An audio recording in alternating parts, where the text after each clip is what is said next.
বন্ধু, আমি ভিখারিলাল bomb pop টক চ্যানেলে সকলকে স্বাগত জানাই।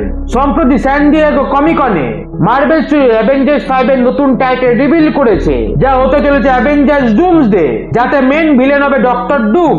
এবারে ডক্টর ডুমের রোল প্লে করতে চলেছে আমাদের সকলের প্রিয় রবার্ট ডাউনি জুনিয়র। এবার অনেকের মনে প্রশ্ন আছে, রবার্ট ডাউনি জুনিয়র তো এমসিইউতে টনি স্টার্ক এতে আয়রন ম্যানের রোল প্লে করেছে, তাহলে সে কিভাবে ডক্টর ডুম প্লে করবে?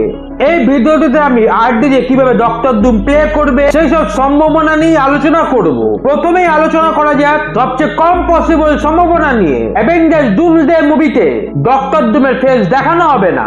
কমিক্সে ডক্টর ভিক্টর ভন ডুম তার মাস্ক পরেছিল কারণ একটি ল্যাব দুর্ঘটনায় তার মুখে একটি ক্ষত তৈরি হয়েছিল।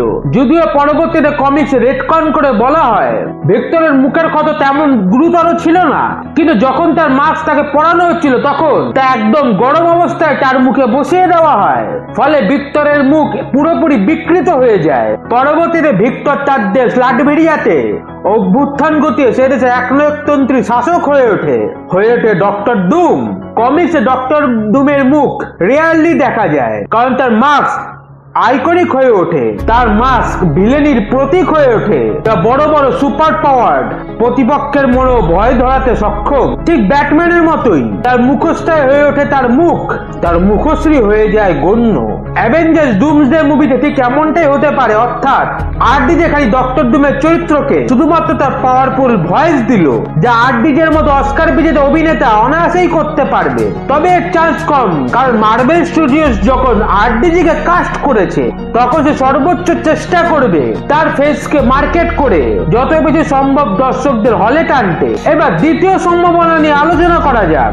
আরডিজে the Fantastic Four First Steps movie টাইমলাইনের ডক্টর ডুম হবে। পরের বছর 25 July Marvel Studios the Fantastic Four First Steps release করতে চলেছে। কেভিন ফাইগি কনফার্ম করেছে এটি মাল্টিভার্সে মেন এমসিইউ থেকে আলাদা টাইমলাইনে টেক প্লেস করবে। এই টাইমলাইন মেন আর্ট 616 এর টাইমলাইনের চেয়ে ভিন্ন রকমের হবে, তাতে 60s এ একটু ফিউচারিস্টিক ভাইব থাকবে। যদিও মুভির মেন ভিলেন গ্যালাক্টাস হতে চলেছে, তবে হতেই পারে আরডিজে এই টাইমলাইনের ডক্টর ডুম হলো, যাকে মুভিতে বা পোস্ট ক্রেডিট সিনে দেখা গেল।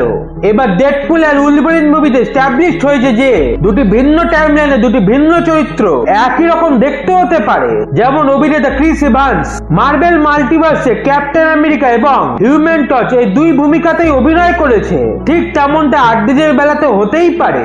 এবার তৃতীয় সম্ভাবনাতে আসা যাক। অ্যাভেঞ্জার্স ডুমসডে মুভিতে অন্য টাইমলাইনে টনি স্টার্ককে দেখাবে যে ডক্টর ডুম হয়ে উঠেছে। মার্বেল কমিক্সে এমন দুইবার হয়েছে যখন টনি স্টার্ক ডক্টর ডুম হয়ে উঠেছে।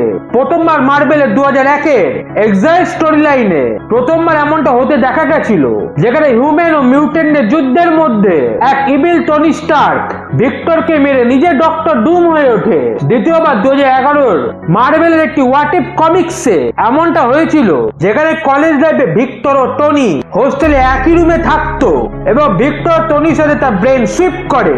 এমন ভাবে এক প্রকারে টনি স্টার্ক হয়ে ওঠে ডক্টর ডুম এবং ভিক্টর হয়ে ওঠে আয়রন ম্যান। এবার আমার মতে মুভিতে এটাই হওয়ার চান্স বেশি। মার্বেল মাল্টিভার্সে কোনো একটি টাইম লাইনে টনি স্টার কোনো কারণবশত হয়তো আল্ট্রন তৈরির পাগলামিতে কিংবা থ্যানোসের স্ন্যাপে পেপার পটসের লিফট হয়ে যাওয়ার শোকে সে ডক্টর ডুম হয়ে উঠবে। তবে আরডিজে আসলে কিভাবে ডক্টর ডুম হবে সেটা জানতে হলে ফ্যানেদের মে 2026-এ আসতে চলে অ্যাভেঞ্জার্স ডুমসডে কিংবা পরের বছর 25 জুলাই আসতে চলা দি ফ্যান্টাস্টিক ফোর ফার্স্ট স্টেপ মুভির অপেক্ষা করতেই হবে। ভিডিওটি এখানেই শেষ হলো। ভিডিওটি ভালো লেগে থাকলে চ্যানেলটিকে সাবস্ক্রাইব করা অনুরোধ রইল।